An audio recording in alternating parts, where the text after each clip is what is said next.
चले वो हम लोग कौन सी प्रश्न देख रहे हो? प्रश्नावली 1 पॉइंट कौन देख रहे हो? इससे पहले आप लोग क्वेश्चन नंबर 1 बताए थे, कौन बताए थे वो कि दो संख्याओं का एचसीएफ उनके दो संख्या गुणनफल उसके एचसीएफ और एलसीएम के गुणनफल का आता है वो आवाज भाज्य संख्याओं का आवाज संख्या का गुणनफल में किस तरह व्यक्त किया जाता है उसको करके वो सब आप लोग का किया बताते हैं। समझ लो तो किसी कोई दिक्कत है नहीं। आज क्वेश्चन नंबर 3 देखेंगे। क्वेश्चन नंबर 3 का है कि आवाज गुणनखंड विधि द्वारा निम्नलिखित पूर्णांकों के एचसीएफ और एलसीएम का मान का कीजिए। किस विधि द्वारा? वो आवाज यानी उसमें खाली कौन संख्या होनी चाहिए? वो आवाज संख्या होनी चाहिए। बच्चे वो आपको कल बताया तो कि आवाज गुणनखंड विधि द्वारा किस तरह एचसीएफ और एलसीएम ज्ञात किया जाता है। नहीं सीखे तब आप लोग क्या कर दिए, सीख लीजिए, कोई दिक्कत नहीं है। चलिए आइए हम लोग क्वेश्चन पर चल रहे हैं। देखिए तीसरा का पहला क्वेश्चन 12 है बाबू। 12 को हम इस तरह लिख सकते हैं 2 गुणे 2 गुणे 3 ऐसा किस तरह लिख दिए तो 12 का आवाज गुणनखंड 2 से कटेगा तो 6 बाबू, 2 से कटेगा तो 3 और 3 से कटेगा बाबू। इस तरह भी इसका गुणनखंड आप कर सकते हैं, आपकी इच्छा के अनुसार है, कहने का आपके ऊपर कोई पाबंदी नहीं है, ठीक है। देखिए तो 12 किस तरह लिख सकते हैं 2 गुणे 3 2 दूसरा का 4 4 थे वो अब वो कौन से वो 15 किस तरह लिख सकते हैं 3 गुणे बाबू 21 बाबू 3 गुणे 7 लिख सकते कि नहीं? लिख सकते हैं वो। हम आपको बताया कि एचसीएफ क्या होगा? जो सब में कॉमन हो, जो सब में कॉमन हो उसका क्या होगा? वो एचसीएफ। देखो इसमें 2 है, इसमें 2 है, बात नहीं बनेगा। भले इसमें होगा तभी नहीं हो बाबू, इसमें 2 नहीं है, इसमें 3, इसमें क्या है 3, इसमें क्या वो 3 है बाबू, इसमें भी 3 है, इसमें भी 3 है, इसमें क्या है 3 है। देखिए ठीक है 3 में क्या है वो 3 है ना कॉमन लिखेंगे, इसलिए एचसीएफ का मान कितना आ जाएगा 3। एचसीएफ का मान कितना आ जाएगा वो 3। एचसीएफ का मान कितना आ जाएगा 3। अब कौन सी एलसीएफ तो पाए में जो समय होगा खाली मान लो खाली एक लिखेंगे को 3 में 1 2 3 को 3 नहीं लिखेंगे बाबू, कब लिखेंगे तो सबसे पहले क्या लिखेंगे बाबू 3। अब बाकी जो बच गया सो इसमें 2 है, बाकी कोई 2 दिखाई दे रहा है डायरेक्ट 2 लिख देंगे। इसमें 2 है, इसमें कोई 2 दिखाई दे रहा है। देखिए अगर इसमें 2 होता तो कौन 2 लिखते 1 2 लिखते 2 को 2 नहीं लिखते तो क्या लिख देंगे फिर 2 है तो 2 फिर कौन सी बचा 5 फिर क्या बचा तो 3 लाख बाबू 6 लाख 12 5 60 में बाबू 7 से गुणा करेंगे तो 0 7 छके 420। अब बताइए किसको दिक्कत है? बाबू कह रहे हैं कि आवाज गुणनखंड विधि द्वारा निम्नलिखित पूर्णांकों का एचसीएफ और एलसीएम का कीजिए वो तो सबसे पहले बाबू 12 का भाज्य गुणनखंड निकाल ले 2 गुणे 3 बाबू 15 का भाज्य गुणनखंड निकाले और 21 का आभाज्य गुणनखंड निकाले कि नहीं? हम आपको बताया कि एचसीएफ वो होगा जो सब में कॉमन होगा बाबू, इसमें भी 3 है, इसमें भी 3 है, इसमें भी क्या है 3 इसका एचसीएफ कितना हो जाएगा 3। बाकी जो बच गया सब कौन सा होगा एलसीएम। तो देखिए 3 को 3 में तो कौन 3 लिखेंगे वाले वाले के 3 लिखेंगे कहनो डबल एलसीएम में डबल आएगा तो उसको कौन लिखेंगे बाबू 2 है तो 2 है तो 2 5 है तो 5 7 है तो 7। देखिए हां दोनों लगातार है तो लिख दिया। अगर मान लीजिए इसमें वो 2 है एक इसमें 2 है तो कौन 2 लिखते 1 के 2 लिखते कितना वो 1 तो देखिएगा 3 में वो 6 6 रखे 12 5 60 में 7 से गुणा किया तो 420। कोई दिक्कत चलिए इसके बाद इसका क्वेश्चन अगला देखते हैं 2 नंबर कितना नंबर 2 नंबर 2 नंबर चल देखिए कोई दिक्कत है वो आओ क्वेश्चन नंबर इसका दूसरा कर है कितना वो 17 23 और 29 का आवाज गुणनखंड में किससे कौन सी करते हैं ये तो सब बड़ी। अब 17 को तोड़ेंगे बाबू हम 17 किस तरह लिख सकते हैं 1 गुणे 17 किसी भी संख्याओं के एक आवाज उभयनिष्ठ गुणनखंड 1 होता है कि ना वो कोई भी संख्या उसका उभयनिष्ठ गुणनखंड क्या होता है 1 होता है। तो 17 को 1 गुणे 17 लिख सकते हैं कि नहीं? अब आइए 23 को बाबू सब आवाज संख्या दे दिए थे 1 गुणे क्या लिख सकते हैं लिख सकते हैं कि नहीं? बाबू 29 को हम लिख सकते हैं कि नहीं 1 गुणे कितना लिख सकते हैं 29 लिख सकते हैं कि नहीं लिख सकते हैं कि नहीं? तो देखिए इसमें भी 1 है इसमें भी क्या है 1 है इसे भी क्या वो तो तीनों में कॉमन कौन सी है? तीनों में कॉमन कौन सी वो लिखेंगे यहाँ पर अतः एच एच कहा जाएगा बाबू एल कॉइल जो तीनों में उसको लिख दे एक लिखे चाहे छोड़ दो चलो तो लिखे देखा ना कहो सब इसमें लिखे इसमें नहीं लिखे तो तीनों एक में से एक लिखा गया बाबू 17 है तो 23 है तो 29 है तो 29 गुणा हम करें 17 में 1 से गुणा करेंगे तो 17 ही होगा और 17 में 23 से गुणा करेंगे 17 बाबू 17 के 21 का 1 हासिल 2 3 गुना के 6 को 2 बाबू 7 गुना 14 का हासिल 1 और 2 गुना के 4 1 हासिल हुआ और 1 8 4 12 का 2 हासिल 1 अच्छा 5 में वो फिर इसमें किससे गुणा करेंगे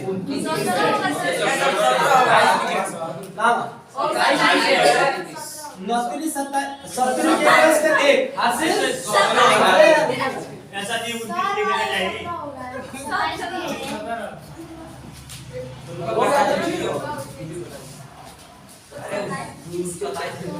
देखिए वो 17 में 1 से गुणा करेंगे 17 और 17 में कौन सी गुणा करेंगे तो 17 गुणे 17 के 21 का 1 हासिल 2 और 3 का 3 3 को 2 का 7 गुना 14 का 4 हासिल 1 और 2 का 2 के हासिल हुआ 3 ये लोग वो 1 9 3 फिर किससे गुणा करेंगे वो किससे बाबू 9 का 9 ना 9 81 का हासिल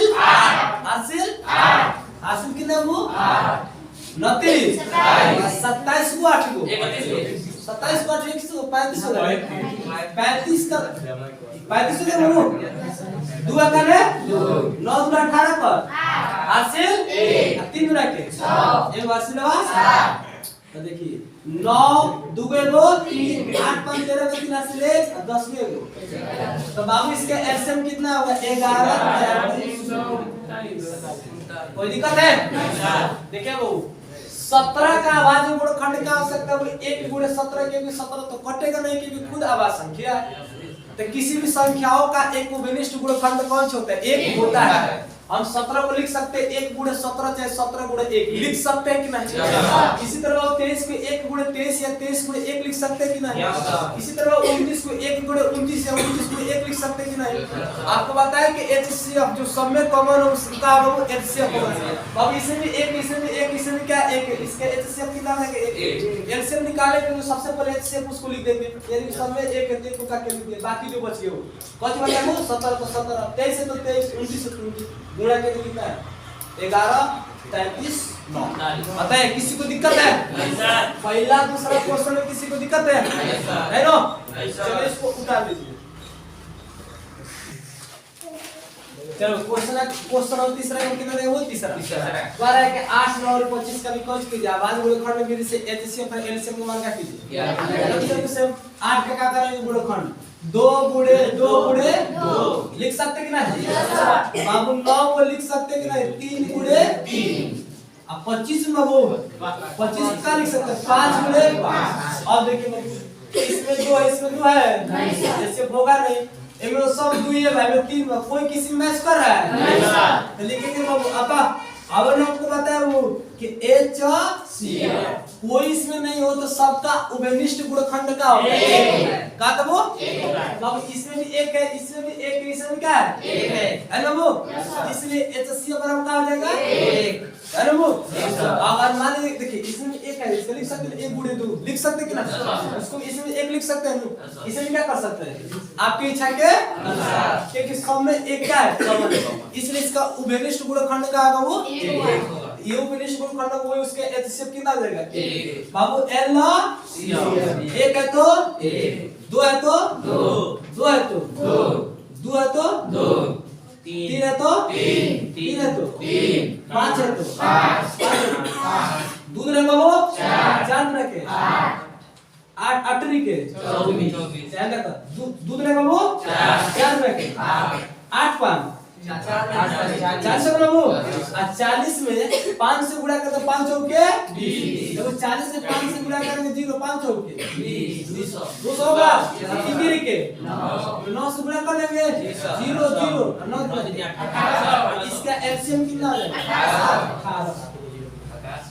कोई दिक्कत नहीं सर, कोई प्रॉब्लम नहीं सर। क्वेश्चन नंबर 3 में किसी को दिक्कत हुआ नहीं सर? हां चलिए ठीक है, उतार लीजिए। उसके बाद क्वेश्चन नंबर 4 देखेंगे। चलो देखिए क्वेश्चन नंबर क्या लिखेंगे 4। क्वेश्चन नंबर 4 कह रहा है यदि संख्या इतना और इतना का एचसीएफ कितना हो। मान देखिए दो को संख्या दिया 306 और 657 का एचसीएफ कितना दिया 9। तब बाद की इन दोनों संख्याओं का एलसीएम का कीजिए। और देखिए परीक्षा के पॉइंट ऑफ व्यू से बहुत क्या है मोस्ट इंपोर्टेंट क्वेश्चन, ठीक है वो पूछता है, इसलिए थोड़ा विशेष ध्यान दीजिए। देखिए आपको समझ में क्या कह रहा है। देखिए कह रहा है कि इसका और इसका एचसीएफ कितना दे दिया 9। तो कहते हैं इसका और इसका एलसीएम क्या कीजिए। तो आप इसको मान के भी क्या कर सकते हैं, बना सकते हैं, डायरेक्ट भी क्या कर सकते हैं। तो देखिए वो है कौन संख्या देगा पहली संख्या है दूसरी संख्या। तो लिखेंगे दिया दिया है पहली संख्या कितना दे दिया है 306। दूसरी संख्या बराबर 657 तथा इन दोनों संख्याओं का एचसीएफ कितना दे दिया वो। तब बात इन दोनों संख्याओं का एलसीएम क्या कीजिए। तो सबको पता है कि जब दो कोई संख्या दिया हो उसका एचसीएफ दिया हो तो एलसीएम ज्ञात करने के लिए फार्मूला क्या होता है बताए कि नहीं वो। बाबू होता है एलसीएम बराबर होता है कौन सी पहली संख्या गुणे दूसरी संख्या। अब बटन बाबू लिखा है कि नहीं वो। इसके पहले बताया कि नहीं आपको। तो देखिए बराबर है तो बराबर पहली संख्या कितनी बाबू 6। दूसरी संख्या कितनी बाबू 657। एचसीएफ का मान कितना है 9। एचसीएफ के मान कितना वो 9 जब का लिख देंगे 9 कटेगा 9 करे 9 29 कितना बचेगा 3 9 आएगा तो 36 हो जाएगा 9 चौके कट गया। तो बाबू 34 गुणे 6 5 7 बाबू इसमें से क्या कर देंगे तो 657 में 34 से क्या करेंगे 7 चौके 28 का 8 हासिल 5 चौके 20 2 22 कर 2 हासिल 6 चौके बाबू 24 को 2 24 को 70 के 21 का बाबू 1 हासिल 2 5 के 15 को 2 17 को 80 36 ये कर लो बाबू 8 है तो 2 को 7 को 6 को 13 पर हासिल 9 को 2 को ये मरसिला 12 को हासिल 1 बाबू 2 होगा वो कितना आ जाएगा 2 2 3 3 एलसीएम बराबर कितना आ जाएगा 2 2 3। तो देखिए इन दोनों संख्याओं का एचसीएफ 9 दिया था, इन दोनों संख्याओं का एलसीएम कितना होगा 22। अब बताइए किसी को कोई दिक्कत है नहीं सर। देखो कुछ नहीं करना। देखिए अभी पहली संख्या दे दिया है, दूसरी संख्या दिया है, इसका एचसीएफ दिया है और कहते हैं एलसीएम का करो। तो सबको पता है कि एलसीएम बराबर होता है पहली संख्या गुणे दूसरी संख्या बाटा में एचसीएफ। तो पहली संख्या इतनी है, दूसरी संख्या इतनी है, बाटा है तो बाटा है, एलसीएम कितना हो घटा दिए उसको गुणा कर देना है। एकदम सिंपल सा क्वेश्चन। चलिए इसको उतार दीजिए। देखो क्वेश्चन नंबर कितना देंगे वो 5। इससे पहले आप लोग क्वेश्चन नंबर 3 बताए 4। क्वेश्चन नंबर 3 कह रहे थे कि अभाज्य गुणनखंड विधि से निम्नलिखित संख्याओं का एचसीएफ और एलसीएम का कीजिए। आपको पता हुआ किस तरह ज्ञात किया जाता है। उसके बाद अगला क्वेश्चन था कि दो संख्याओं का एचसीएफ दे दिया, उसका एलसीएम ज्ञात करने के लिए सिंपल सा क्वेश्चन था। लेकिन ये बबुआ ये क्वेश्चन थोड़ा सा हटके है। कह रहा है कि जांच कीजिए कि क्या प्राकृतिक संख्या यन के लिए संख्या 6 के घाते अंक 0 पर समाप्त हो सकता है कि नहीं। कह रहा है कि बताइए प्राकृतिक गिनती की संख्या कौन से यानी कि n का मान 1 हो सकता है, 2 3 4 5 6 7 8 9 10 11 12 13 14 कुछ भी हो सकता है। और वो कौन संख्या होनी चाहिए? वो प्राकृतिक संख्या होनी चाहिए। क्या 6 के घात n अंक शून्य पर समाप्त हो सकती है कि नहीं? तो आपको एक लॉजिक बता रहे, कोई भी संख्या शून्य पर समाप्त होती है यदि उसके अभाज्य गुणनखंड में 2 और 5 उपस्थित हो।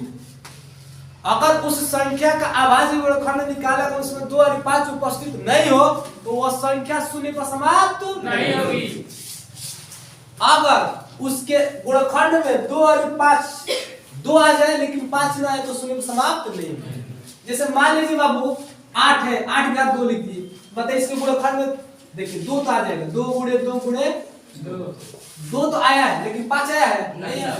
लेकिन देखिएगा शून्य पर समाप्त हुआ ना 20, तो इसका गुणनखंड करेंगे बाबू तो क्या आएगा? 2 गुणे 5, तो 2 5 आया कि नहीं? तो कोई भी संख्या हो अगर उसके अभाज्य गुणनखंड में 2 और 5 आ जाए अनिवार्य रूप से होना चाहिए, बाकी कुछ भी उससे कोई लेना देना नहीं। 2 और 5 को छोड़कर कुछ भी आ जाए लेकिन उसमें 2 और 5 रहेगा तो अबे वो शून्य पर समाप्त होगा, और नहीं रहेगा तो बाबू नहीं होगा। तो देखिए वो इसको नोट में लिख दे रहे हैं, वो NOT नोट के मतलब नहीं, हाउ नोट नहीं, मतलब नोट में लिखो, ठीक है? किसी संख्या के अभाज्य गुणनखंडों में 2 एवं 5 अनिवार्य रूप से